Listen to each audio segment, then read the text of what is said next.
Hello students, हम लोग vectors पढ़ रहे थे। हाँ, वेक्टर्स में हम रिजल्टेंट बता दिए थे, ठीक है ना। आज हम लोग पढ़ेंगे और वेक्टर्स का डिफरेंट डिफरेंट टाइप्स। तो एक वेक्टर्स होता है पैरेलल वेक्टर्स। पैरेलल वेक्टर्स का कंडीशन क्या है, इसके कॉरस्पॉन्डिंग और इसके कॉरस्पॉन्डिंग, जैसे ये आई है, बोलो तो X axis, Y axis, Z axis का यूनिट वेक्टर है, ये डायरेक्शन बताता है। तो इसका जो कॉरस्पॉन्डिंग रेशियो है, मतलब आई का कॉरस्पॉन्डिंग रेशियो जे का और के का अगर आपस में बराबर है तो उसको पैरेलल बोलते हैं, ठीक है, रेशियो। नेक्स्ट, अब जैसे क्वेश्चन में दिया हुआ है कि ए वेक्टर ये है, बी वेक्टर ये है, ए और बी पैरेलल है एक दूसरे से, तो बी और क्यू का वैल्यू बताइए क्या होगा। देख के बताइए, ये तो देख के ही बन जाना चाहिए। तो रेशियो कितना आ रहा है, 1/3।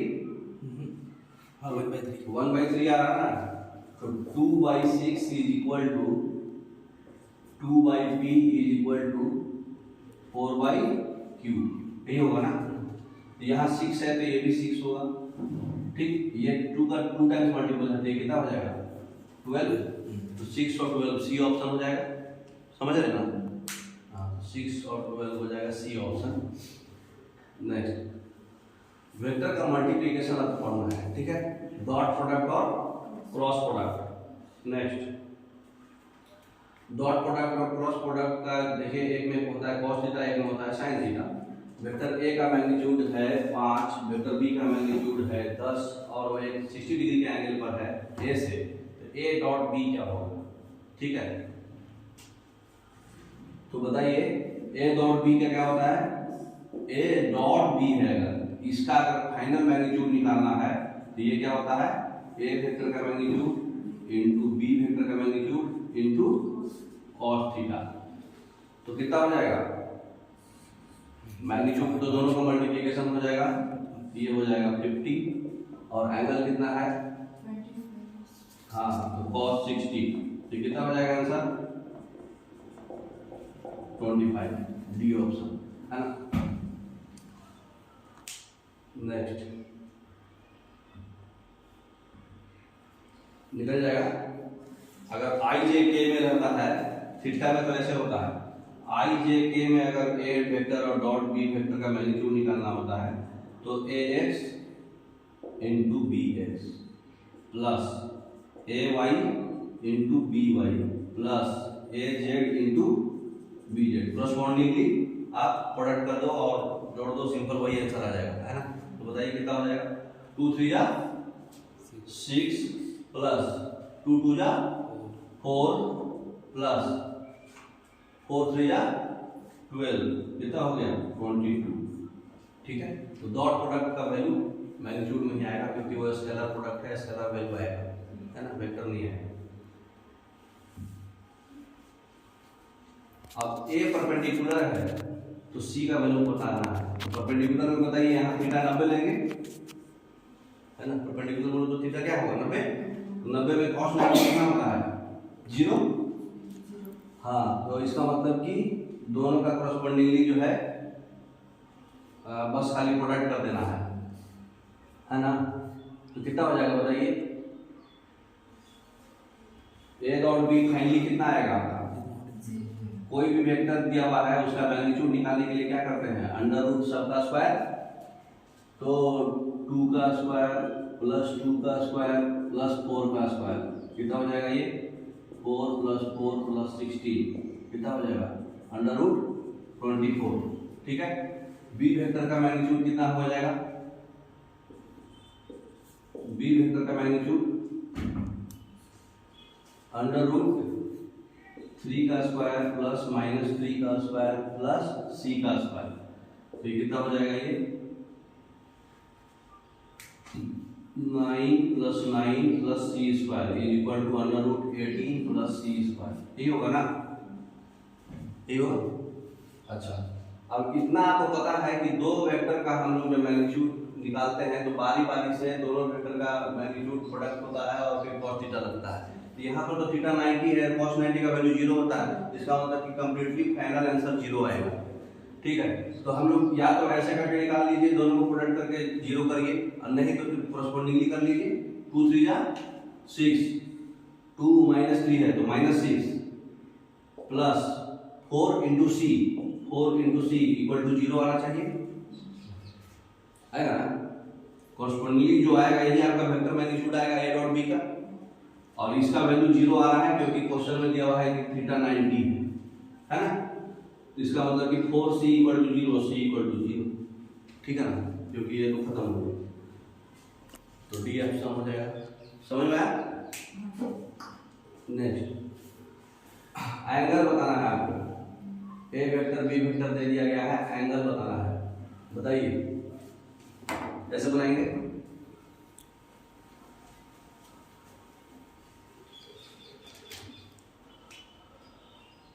फाइनल मैग्नीट्यूड कितना आएगा आपका 5√3 इंटू 2√3, ये कॉरस्पॉन्डिंगली मल्टीप्लीकेशन होगा, प्लस 5 इंटू -2, यही होगा।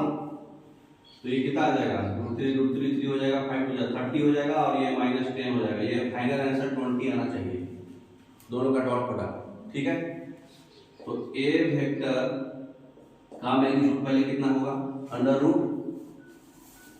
√5√3 का स्क्वायर प्लस 5 का स्क्वायर, और बी वेक्टर का मैग्नीट्यूड कितना होगा, √2√3 का स्क्वायर प्लस -2 का स्क्वायर। बताइए सॉल्व करके कितना आएगा ये, 5 5 जा 25 और 3 75 और प्लस 25, ये हो जाएगा 10। उसके बाद 2 2 जा 4 3 जा 12 प्लस 4, ये हो जाएगा 4, ठीक है ना। तो ए वेक्टर, अब हमको पता है कि ए डॉट बी वेक्टर का जो मैग्नीट्यूड फाइनल निकालना है वो ए वेक्टर डॉट बी वेक्टर दोनों का मैग्नीट्यूड इनटू cos थीटा होता है, पता है। अब इसका हम लोग निकाल चुके हैं, फाइनल आंसर 20 आएगा। ये 20 है इज इक्वल टू, ये 10 है, ये 4 है, इनटू cos थीटा होगा ना। तो 10 से 2 बार में, 2 से 2 बार में, 2 cos theta is equal to 1, cos theta is equal to 1/2, theta equal to 60 degree. समझ गए। तो कौन सा ऑप्शन हो जाएगा, ए ऑप्शन। अब है डायरेक्शन कोसाइंस। तो कोई भी जो कॉस एंगल होता है वेक्टर का, वही उसका डायरेक्शन बताता है। तो अल्फा एंगल मतलब एक्स एक्सिस से, वाई एक्सिस से और जेड एक्सिस से कितना एंगल बना रहा है कोई भी वेक्टर। तो आपका वेक्टर क्या है, ये लाल वाला, ये एक्स एक्सिस से कितना एंगल बना रहा है, एक्स एक्सिस से अल्फा, वाई एक्सिस से बीटा और जेड एक्सिस से गामा। तो A cos alpha, A cos beta, A cos gamma, बस यही होगा, है ना। नेक्स्ट, अब angle which vector makes with X and Y axis are कितना, बताइए एंगल कितना होगा, बताइए। अभी पढ़े ना, बैक कीजिए स्लाइड। कॉस ऑफ एंगल्स जो होगा a1 a2 a3 जो होता है, उसका जो कॉस एंगल आता है वही एंगल होता है ना। तो कोई भी वेक्टर कितना था आपका, i मतलब 1 है, j भी 1 है, k आपका √2 है। तो कॉस एंगल का वैल्यू 1 कब आता है, बताइए, cos थीटा 1, अगली बार फिर से cos थीटा 1 वाई एक्सिस से, और जेड एक्सिस से जो है cos थीटा जो है डैश डबल डैश कर दे रहे हैं, और ये हो जाएगा √2, यही होगा ना। तो ये वैल्यू कब कब कितना कितना आता है, बताइए।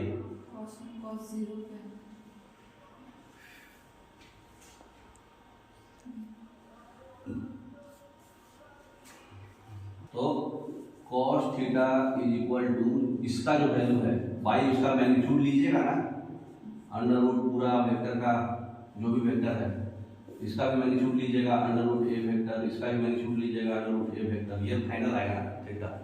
मैग्नीट्यूड से तो मल्टीप्लिकेशन करना पड़ेगा ना। तो पहले वाले में कितना है, 1 divided by under root, magnitude क्या होगा इसका, 1 का स्क्वायर प्लस 1 का स्क्वायर प्लस √2 का स्क्वायर, कितना आ जाएगा ये 1 1 2 और 2, √4 इक्वल टू 2 लिख देते हैं डायरेक्ट। तो cos थीटा 1/2 आ गया, इसका मतलब कितना आएगा आंसर, 60 डिग्री। अगली बार अभी वही 60 डिग्री होगा, सेम ही है। अच्छा ये वाला बताइए, √2 डिवाइडेड बाय 2, नीचे में आ जाएगा √2। तो 1/√2 कब आता है, 45 डिग्री पे, तो 60, 60 और 45 है ना। नेक्स्ट कौन सा ऑप्शन हो गया? C option. नेक्स्ट B3, अब A क्रॉस B आपको निकालना है, इसका मैग्नीट्यूड का ऐसे क्या होता है, क्वेश्चन सही ले लेते हैं, दिखाइए।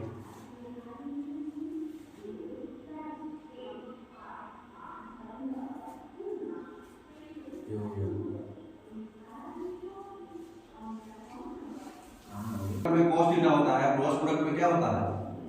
A क्रॉस B का अगर मैग्नीट्यूड लेना है तो ये आपका क्या होगा? A वेक्टर का मैग्नीट्यूड B वेक्टर का मैग्नीट्यूड इनटू sin थीटा, और ऐसे उसमें खाली AX BX करना था कॉरस्पॉन्डिंगली, लेकिन इसमें ऐसा नहीं होता है। इसमें कैसे निकालना पड़ेगा? A क्रॉस B है, मान लीजिए A वेक्टर ये था, B वेक्टर ये था, ठीक है, B1 B2 B3 I J K लगा हुआ है, तो इसको हम लोग डिटरमिनेंट करते हैं। तो डिटरमिनेंट का रूल क्या है? I को अगर लिए इसके सामने वाले सब को खत्म, इसका आपस में कॉरस्पॉन्डिंगली मल्टीप्लाई होगा A2 B3 minus B2 A3। अब पहले वाले को प्लस लिए हैं, दूसरा माइनस प्लस, ये अल्टरनेट चलता है, ये पता है। तो इसके बाद ये हो जाएगा माइनस जे को अगर लिए तो इसका वाला सब खत्म, अब ये हो जाएगा A1 B3 minus A3 B1 plus के अगर लिए तो इसका वाला सब खत्म, A1 B2 minus A2 B1। इतना आपका वेक्टर में ही आंसर आएगा। क्रॉस प्रोडक्ट में आंसर मैग्नीट्यूड में आता था, क्योंकि उसमें कुछ नहीं करना था, आई वाला का आपस में मल्टीप्लाई कर दिए, जे वाले का आपस में कर दिए, के वाला का कर दिए, और कभी भी आई डॉट आई कर रहे हैं तो ये 1 आएगा सेम वाला, इसलिए उसमें खत्म हो जाता था आई जे के, लेकिन इसमें आई जे के खत्म नहीं होगा, उसी में आंसर आएगा, है ना। अब देखिए क्वेश्चन नेक्स्ट, A और B parallel to each other है, मतलब एंगल कितना है दोनों के बीच में? जीरो है ना। और ये साइन थीटा जीरो कब होता है? जीरो पे, अरे साइन जीरो कितना होता है? जीरो। इसका मतलब कि दोनों का क्रॉस प्रोडक्ट क्या आएगा? जीरो आएगा, क्योंकि वैल्यू यही जीरो हो गया, तो इससे मतलब नहीं है आपका A क्रॉस B कितना आएगा? फिर A क्रॉस B जो है जीरो हो जाएगा अगर वो पैरेलल है तो, जैसे परपेंडिकुलर में डॉट प्रोडक्ट जीरो हो जाता था, तो A cross B zero, B option सही है आपका, ठीक है। A क्रॉस B बता चुके हैं आपको। What will be the cross product? हाँ, एक एग्जांपल दिया हुआ है, इसको निकाल के बताइए। यहाँ पे क्या लिखेंगे? I J K, पहले वाला कितना है? 2 3 1, दूसरा कितना है? 6 9 3। इसका जो है डिटरमिनेंट निकालेंगे तो वो निकल जाएगा क्रॉस प्रोडक्ट। तो I ये काट लिए 3 × 3 माइनस, तो डायरेक्ट लिख दो ना, समझ रहे ना। तो ये हो जाएगा 9 - 9 9 - 9 माइनस जे, अगला वाला प्लस माइनस प्लस रहता है, जे कट गया तो 2 3 जा 6 माइनस 6 प्लस के का कट जाएगा तो 9 18 माइनस 18, पूरा पूरा 7 हो गया, मामला खत्म, जीरो। सी ऑप्शन है ना। हमेशा नहीं आएगा ऐसे जीरो, ऐसे आप निकाल के भी कर लिए, ऐसे में देख के भी आपको पैरेलल वेक्टर का कंडीशन बताया था ना, कॉरस्पॉन्डिंगली रेशियो बराबर होता है, तो उससे आपको पता चल गया था कि वो पैरेलल वेक्टर है। पैरेलल वेक्टर में जीरो ही आएगा। बैक वाला क्वेश्चन बैक कीजिए एक बार, देखिए 2/6 था, 1/3 आएगा, 3/9 भी 1/3 आएगा, 1/3 आएगा, पैरेलल वेक्टर, समझ रहे बात। तो इसका कॉरस्पॉन्डिंग जो है आपस में आई का रेशियो 1/3, जे का रेशियो 1/3, के का रेशियो 1/3, इसका मतलब पैरेलल वेक्टर है। पैरेलल वेक्टर का मैग्नीट्यूड क्रॉस प्रोडक्ट जीरो होता है ना, ऐसे भी बना सकते हैं। नेक्स्ट अब देखिए क्रॉस प्रोडक्ट निकालना है इसका, पहले पैरेलल वेक्टर चेक कर लीजिए, 2/3 3/9 आएगा कुछ आंसर, है ना। तो इसको बताना पड़ेगा, क्या बना लीजिएगा ना। आगे बढ़े, एक बता दो, एक बता दो। हाँ, बता रही। तो A क्रॉस B, क्रॉस के लिए अभी हम क्या बताए हैं आपको? I J K डिटरमिनेंट बनाना है। पहला कितना है? 2 3 1, दूसरा 3 2 1, ठीक है, कितना आ जाएगा? आई करेंगे साफ, 3 माइनस 2 माइनस जे करेंगे, ये प्लस माइनस प्लस भी ध्यान रखिएगा, माइनस जे करेंगे, ये और साफ हो गया, 2 माइनस 3 प्लस के करेंगे, के का ये साफ होगा, 2 में 4 माइनस 9, ठीक है, कितना हो जाएगा? 3 माइनस 2 1, ये खाली आई हो गया, 2 माइनस 3 माइनस 1 माइनस प्लस ये हो जाए जे हो गया, 4 माइनस 3 माइनस 5 के हो गया, यही आंसर हो गया। कौन सा ऑप्शन हो गया? सी ऑप्शन, ठीक है। अब बता देंगे यार, सिंपल है, वही डिटरमिनेंट निकालना है, बना लेना है। अब क्वेश्चन है ए डॉट बी और ए क्रॉस बी दोनों का वैल्यू बराबर है, तो एंगल कितना होगा? बताइए कितना होगा? क्वेश्चन अभी क्या पढ़े? 45 होगा। कैसे? ए डॉट बी क्या होता है? A vector B vector into cos theta. A cross B क्या होता है? A vector B vector into sin theta. अब ये आपस में बराबर है, इसका मतलब कि A dot B cos theta is equal to A vector का मैग्नीट्यूड बी वेक्टर का magnitude equal to sin theta. As पर क्वेश्चन यही बोल रहा है, ये साफ ये साफ ये साफ, cos theta equal to sin theta equal to cot theta equal to 1। cos theta by sin theta, cot theta होता है जानते हैं ना, इसको इधर ले आए, cot थीटा इक्वल टू 1, इसका मतलब कि theta equal to 45 degree, 45 degree में ही मान आता है ना, 45 डिग्री बोले तो पाई बाई 4, पाई को 180 लेते हैं, रेडियन में दिया हुआ है, सी ऑप्शन। अब ए वेक्टर का मैग्नीट्यूड दिया हुआ है, बी वेक्टर का मैग्नीट्यूड दिया हुआ है, ए डॉट बी भी दिया हुआ है, तो ए क्रॉस बी निकालना है। थोड़ा सा मेहनत कराया, कैसे करेंगे बताइए? ए डॉट बी क्या होता है फॉर्मूला? ए डॉट बी का मैग्नीट्यूड होता है ए वेक्टर का मैग्नीट्यूड बी वेक्टर का मैग्नीट्यूड इनटू cos थीटा। तो ए डॉट बी आपको दिया हुआ है 6 है, ए वेक्टर का मैग्नीट्यूड 3 है, ये 4 है, तो cos थीटा का वैल्यू कितना हो गया? इससे 12 6 1/2, थीटा आ गया 60 डिग्री, ठीक है। तो ए क्रॉस बी का मैग्नीट्यूड पूछ रहा है, तो ए क्रॉस बी हम क्या पढ़ रहे हैं? ए वेक्टर का मैग्नीट्यूड बी वेक्टर का मैग्नीट्यूड इनटू sin थीटा। ए वेक्टर का मैग्नीट्यूड कितना है? 3 4 sin 60, तो 12 sin 60 का वैल्यू बताइए? √3/2, वेरी गुड। तो ये 2 से 6 बार कट गया, 6√3। कौन सा ऑप्शन हो गया? सी।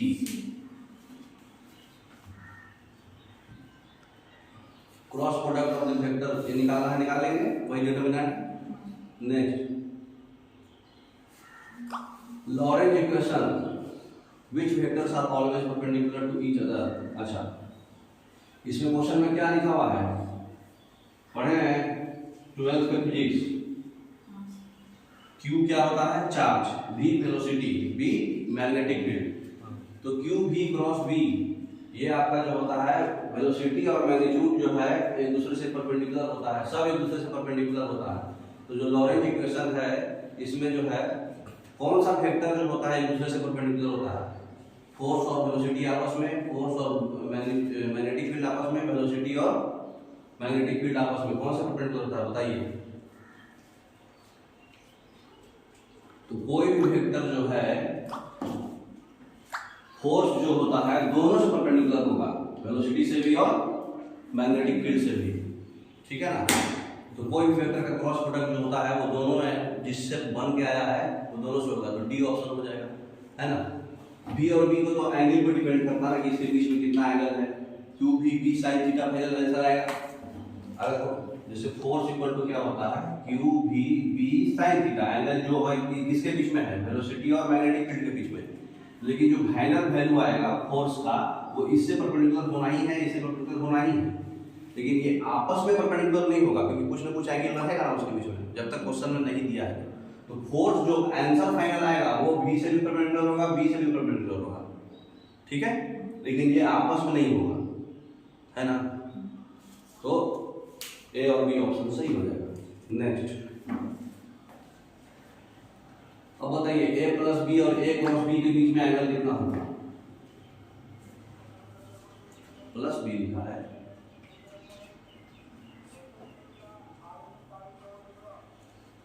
बताइए डॉट बी और क्रॉस बी का बीच में एंगल कितना होता है? प्लस वेक्टर है, इसका मतलब कि दोनों वेक्टर पैरेलल है। हम पैरेलल वेक्टर को ही जोड़ सकते हैं, बाकी वेक्टर को जोड़ नहीं सकते आपस में, है ना? तो एंगल कितना होगा? 0 होगा। 0। लेकिन क्वेश्चन में घुमाया हुआ है, देखिए थोड़ा सा बैक कीजिए, बैक कीजिए ना, अभी पूछा ना।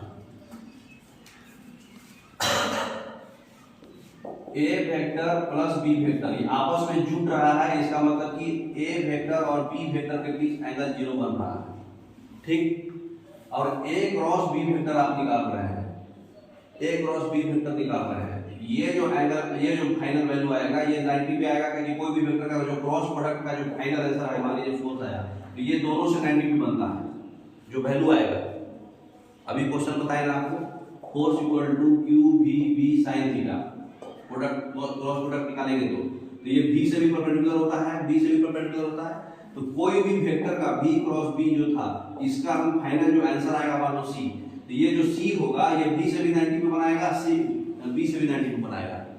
समझ में आ रहा बात? उसी तरह से a क्रॉस b का जो फाइनल आंसर आएगा, फाइनल आंसर मान लीजिए c आएगा, तो जो c a क्रॉस b का जो फाइनल वैल्यू आएगा वो c आएगा, वो a से भी 90 बनाएगा, b से भी 90 बनाएगा, लेकिन आपस में ये 0 बनाना है, ठीक है। तो दोनों के बीच में कितना एंगल बनेगा, वो इससे पूछ रहा है, c से, तो c तो a से भी b से दोनों से भी 90 बनाएगा। समझ में आया बात? क्या पूछा घुमा के क्वेश्चन, समझ में बात? तो जो a क्रॉस b है उसका जो वैल्यू है वो उसके बीच कितना एंगल बनेगा, a प्लस b वेक्टर का। समझ में आ रहा है? a प्लस बी तो दोनों, या तो a ले लो या b ले लो या a प्लस बी कुछ भी ले लो, दोनों आपस में सेम ही है, क्योंकि पैरेलल वेक्टर है तभी ऐड हुआ है, तो ये आपस में 0 डिग्री बना, लेकिन इसका जो क्रॉस प्रोडक्ट आएगा वो तो दोनों से 90 डिग्री बनाएगा ना। तो जो आंसर आएगा a क्रॉस b का, उसका और इसके बीच एंगल पूछा था, तो वो तो आपस में 90 बनाएगा, ठीक है ना? समझ में आया क्वेश्चन? तो बहुत अच्छा क्वेश्चन था, बी है। A points vertically up while B points towards north. Then A cross B points. A cross B किधर आएगा बताइए? एंगल डायरेक्शन से क्वेश्चन आ रहा है। A जो है अप है वर्टिकली, और B जो है नॉर्थ की तरफ है, इसका मतलब कि वो भी अप ही है, नॉर्थ ऊपर ही लेते हैं ना हम लोग, और A क्रॉस B जो है वो किधर होगा, तो ये दोनों का हम क्रॉस प्रोडक्ट कर रहे हैं, ठीक है। तो दोनों पैरेलल वेक्टर का आप क्रॉस प्रोडक्ट कीजिएगा तो 0 हो जाएगा, पैरेलल वेक्टर हो गया ना, तो 0 ऑप्शन हो जाएगा।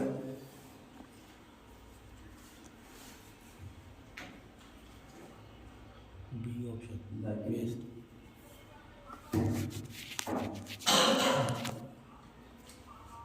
नॉर्थ ऊपर लिया, वर्टिकली अप लिया, करके देखना, लेकिन मेरे हिसाब से 0 होना चाहिए, पैरेलल वेक्टर है दोनों का, तो क्रॉस तो 0 ही आएगा, ठीक है ना? नेक्स्ट,